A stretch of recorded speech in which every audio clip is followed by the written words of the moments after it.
Hi everyone, welcome to my YouTube channel. My name is Untitled.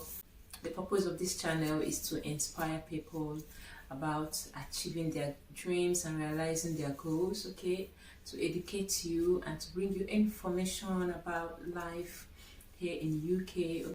So today I have a very interesting topic that you want to hear, and it's all about Ielts examination. Okay, so I want us to know that this exam is an opener to a lot of opportunities, especially in English speaking countries. Okay, so IELTS stands for International English Language Testing System.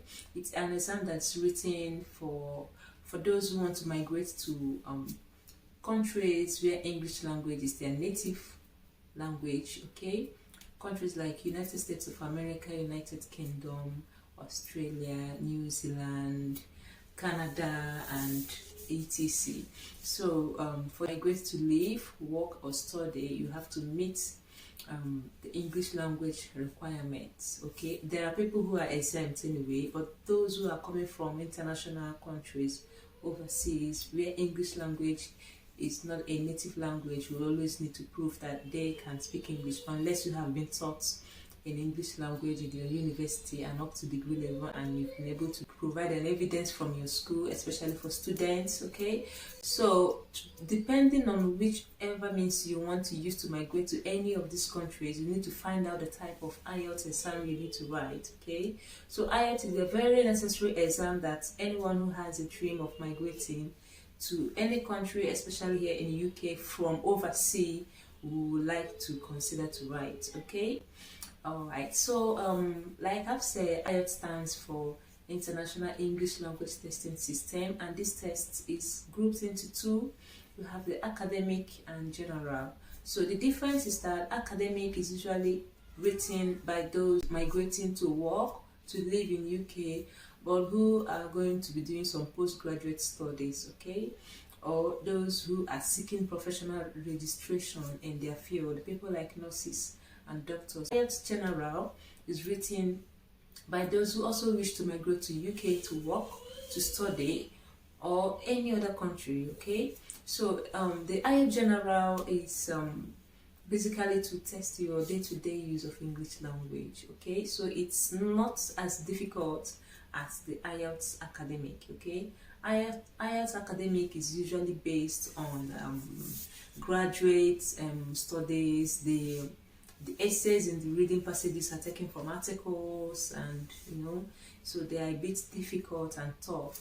But in general, it's that there are slight differences between the two. Okay, so those who want to migrate to study on undergraduate level, who want to, not yet degree holders yet, those who want to migrate to work in UK, those who want to migrate to live in the UK can also write the general. Okay, so it's very important that you know the one that is necessary for you to write, okay, before you proceed, so you don't make mistakes. Okay, so if you're a student, make sure you make inquiries from your institution you've applied for if you want to study abroad, to know if it is required for you to write. It's not necessarily required for every student. Okay, so you need to find out what your institution requires, okay, before you write this exam. Okay, so this exam, like I said, is grouped into two, academic and general. However, there is also the UKVI IELTS. UKVI stands for United Kingdom Visa and Immigration IELTS. Okay,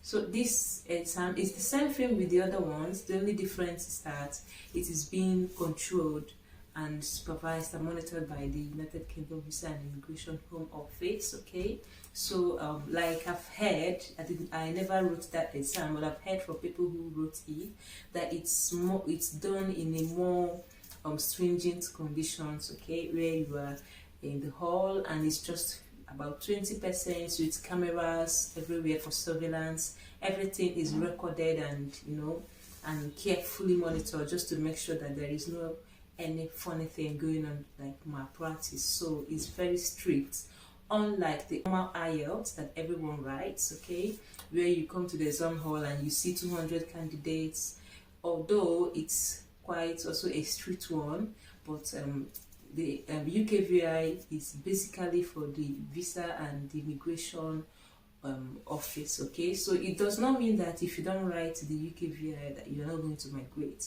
You are also going to migrate. I wrote the normal Ielts academic because that is what the institution I am registering with requires. So you need to find out what your institution requires before you go ahead to write. Okay, but if you're a doctor, you're a nurse, you are required to write the Ielts academic. Okay, so I'm going to tell us about this exam in a bit. So if you are new to the whole system, you don't really understand what it's all about. So it's just a means of testing your use of English. Okay, so IELTS academic and general, whether UKVI or not, is classified into 4 main groups. So you have reading, you have writing, you have listening, and you have speaking. So to pass reading, just listen to these tips I'm going to drop. So once you know the different question types, okay, you can now be able to know what it is, like the matching of headings, matching of information, false, no, not given, completion of forms, of diagrams, okay, where you're going to be deciding on opinion of the writer, whether what have been asked relates to what the writer is saying or whether it contradicts to it. In reading, you have 3 passages to answer.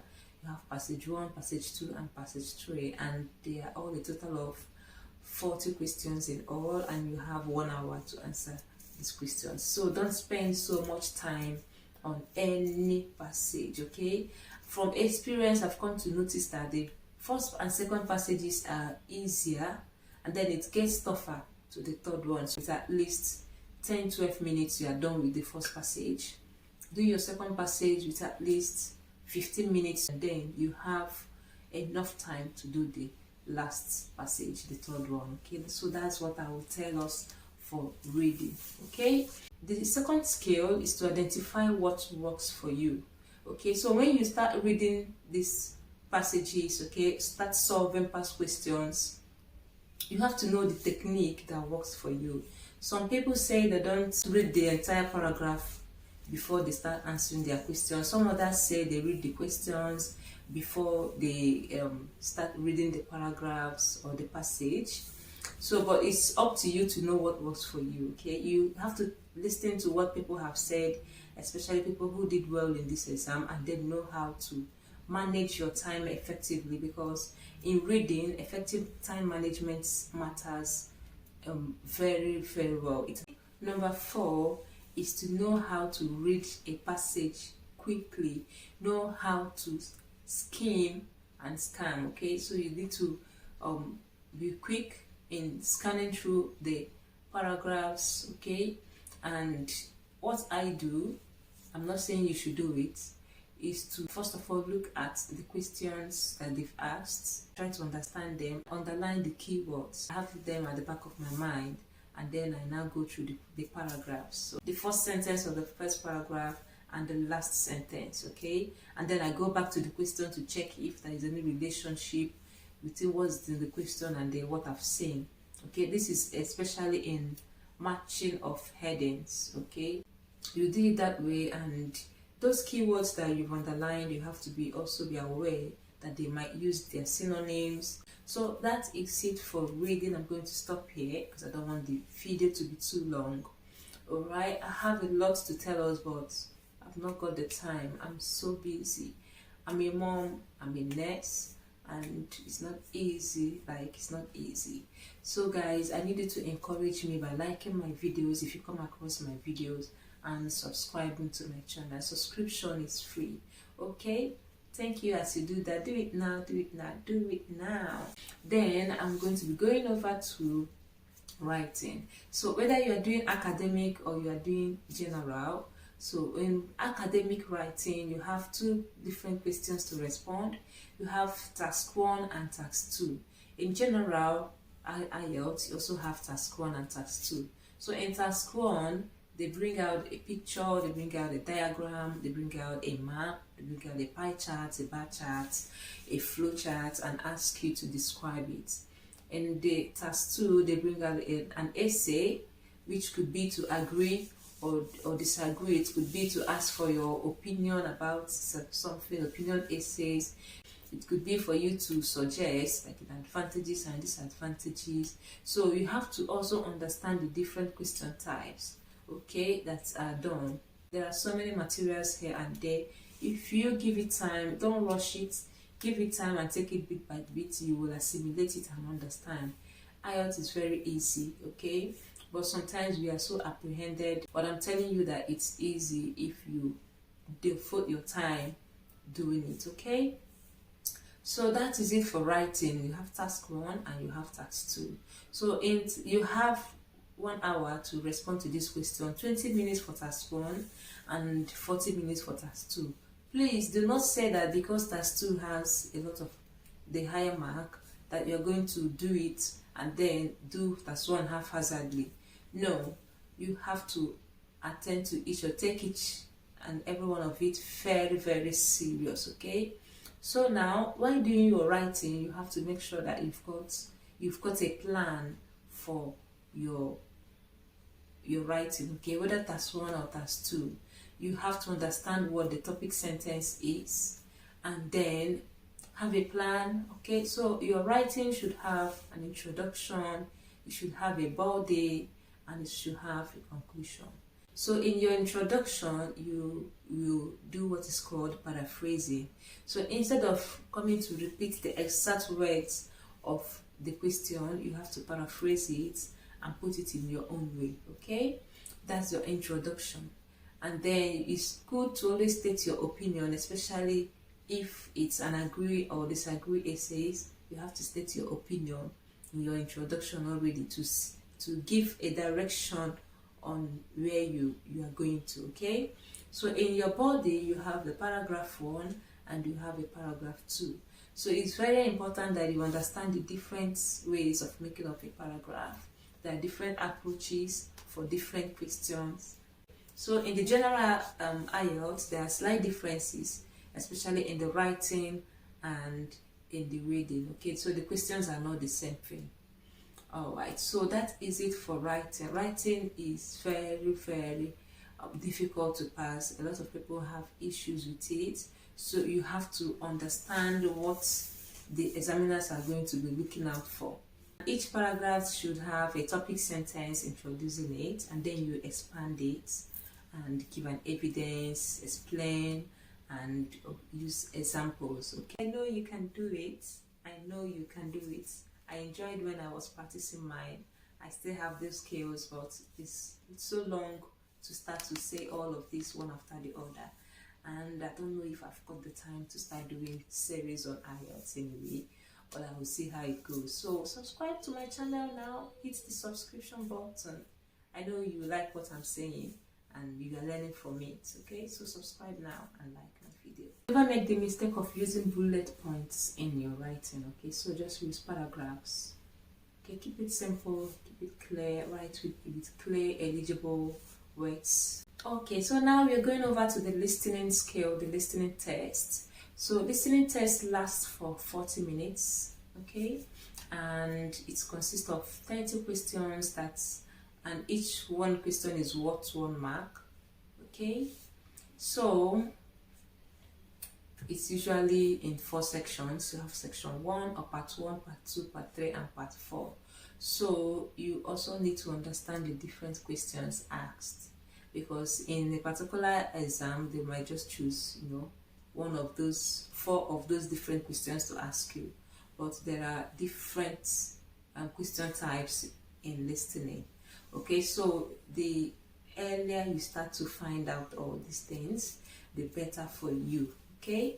So like I said, there are 4 parts. The first part is usually a social context, okay, where you hear a conversation between maybe a customer who is making inquiries about a hotel, speaking with the receptionist and trying to find out the features of the hotel. He's coming to lodge in this hotel. He's trying to find out, okay, the rooms available and the different packages in the room, the uniqueness of the rooms. So before you start to listen, they're going to give you a time, okay, just few, I think 1 minute or so to read the question, okay, the first 4 questions or the first 10 questions, and then after which they will play the recording. So in listening, they usually play a recording. So, and this recording, once it started, is not stopped until it ends. So it starts to play from 1 minute and stops at 30 minutes. So you have to listen attentively and you have to pay attention. You don't need to be distracted by anything. Forget about your worries, forget about your fears. Concentrate in the time, okay, at that time, and listen and get it done. Okay, so all you need to do for listening is to keep on practicing. If you go on YouTube and type Ielts past, listening past questions, you will see a lot of them. Listen and practice, okay? Another thing that can help you is to listen to native English speakers. Yes, you can also find that in foreign movies, you can find that in their news broadcasting channels, okay? So it's good to download those apps and listen to these native English speakers, and then what you do is to write the speak, you try to write down and see if you are actually understanding. If you are the type that love foreign movies and you flow with foreign movies, you understand every bit of what they say, then good luck, you are going to pass this exam. But those of us who are the emotive types, we don't like foreign movies, we struggled until we became better. So you have to start practicing, start listening to foreign stations, listening to CNN, listening to BBC channels, okay, and get yourself Australia radio channel, Canada broadcasting, all of those foreign channels. Look for them on your Play Store and download them. That's going to help you. Okay, so it's all about practicing. Each stage of this exam is all about practicing. So in part 1, you usually have that conversation of a social context. So in part 2, it depends on what they're going to ask you. In part 2, it could be a monologue, someone giving a direction about somewhere, okay? So you need to listen to them give directions. So you have to understand how to give direction and to assimilate it as well. Okay, all right, so in the third part, it could be a conversation, an academic conversation. Okay, you will hear about 4 persons conversing or discussing about a project or about a course or about a subject. So you have to listen to them. That one needs concentration because you listen to them say a lot of things, but these things are easy once you start practicing. Okay, then the last section is usually a monologue as well, where one person is just discussing something about, it could be a topic, general topic, it could be an academic topic, it could be about climate, pollution, or whatever, okay? They might just bring something from an article and begin to say, and then you have to listen and answer to the questions, okay? So it is what it is. It's very easy to do if you start practicing and get acquainted with it, okay? All right, so the tips I'm going to give us is to keep focused, don't get distracted, practice and practice and practice before the day, and always make use of the time you are given to go through the questions, to really go through these questions. And while you are going through these questions, try to predict the answers. Is it going to be a number? Is it going to be a figure? Is it going to be a noun? Is it going to be a name of a person? Is it going to be a location? So you can predict the answers. And if you don't hear any answer, guess the answer and write it down. Okay? So on your exam day, also test your headset and make sure that it's working well, so that what happened to me will not happen to you. On my exam day, I tested my headset, it was working well, but then all of a sudden when the tape was played, and remember I said when it's played, it's not stopped until it plays completely till the end. I couldn't hear anything. I had interruptions, crackings. Okay, so I knew it was my own battle to fight. I did it my own way of doing my things. Okay, I was prepared for this exam, but then I encountered this challenge that I did not plan to encounter, okay? But God came through for me. The Holy Spirit came through for me and told me literally answers that I wrote down. So while you are doing these things, doing your own physical effort and putting down your strength, you also have to invite God to help you. I'm telling you that I did not hear anything, but do you know what? In this particular section, this listening, that was where I had the highest of score. I had 8.5 in my listening. How did it happen? When I finished this exam, I came back home crying and weeping, killing myself because I felt I failed and I didn't have that money to cough out that huge amount of money again for the exam. But God came through for me. The Holy Spirit taught me. So He is our teacher. He teaches us things. So if you are struggling with anything, especially this exam, I'm challenging you to call on God. I'm challenging you to tell the Holy Spirit to teach you, and He will teach you all things, okay? So my number one skill is to involve the Holy Spirit. Involve Him, involve Jesus, involve God in your life, and you will see it's going to turn around. I know I'm digressing, but that is how it's been laid in my spirit, okay?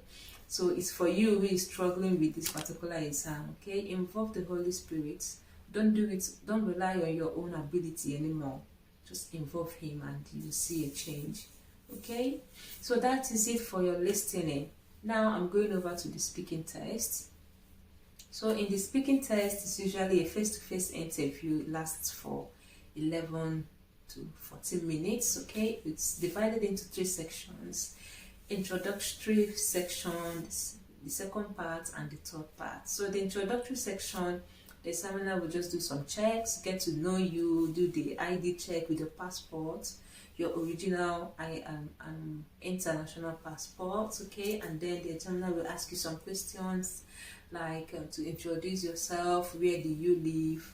So watch videos on speaking. I'm going to drop the name of the YouTube videos I watched that helped me. Like, they really helped me develop my speaking ability, okay? So during speaking, you need to have these 3 things in mind. Are you fluent? Okay, and do you understand what is really required of you? Another thing is accuracy. So your vocabulary and your grammar must be correct, okay? So you know how to use some linking words, you know how to use some phrases, you know how to use know how to paraphrase, you know how to use synonyms, okay? So watch these videos on how to pass your speaking test. I'm going to drop the links down in my description box, okay? And then keep practicing. So one of the tips I'm going to give you is to speak English regularly. Speak English on your day-to-day activities. Speak to your family members, okay? Just speak English. Record yourself and practice. Practice on different topics, okay, that may come across your mind, and see how you are getting on with that, okay? So the first part is the introductory phase. The second part is where the examiner tells you to tell him about a time something happened, okay? Maybe a time you traveled, a time you were unhappy, a time you helped someone, a time you visited somewhere, a story, okay? And while telling a story, keep in mind the topic of the question, okay? So you have to keep in mind the keywords and make sure that you mention it. Like, they tell you to tell them where you went, what time it was, what happened, who did you meet.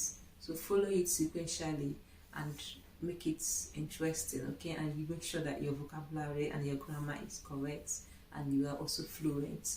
So in the last part, that is the third part, they're going to raise a question that is related to what they've asked you in the second one. So they will ask you questions about that. Like in my own time, in my second section, I was asked about a place I visited that was highly polluted, okay? So in my section 3, I was not asked questions on pollution, causes of pollution, how we can curb pollution, what are the governmental regulations, or what can the government do to prevent pollution or to reduce pollution, types of pollution. So that is it for speaking. It is this simple, guys. So don't see it as difficult. It's not difficult, okay? So like I've said, involve Jesus, involve the Holy Spirit in this exam, involve him in your life, and everything will turn around. Even in this job, getting these jobs, once you've done your CV and your CV is good, you've written your exam, you've done this, you've done everything, you've met the eligibility criteria, involve Jesus, involve the Holy Spirit, and I promise you, I'm a witness.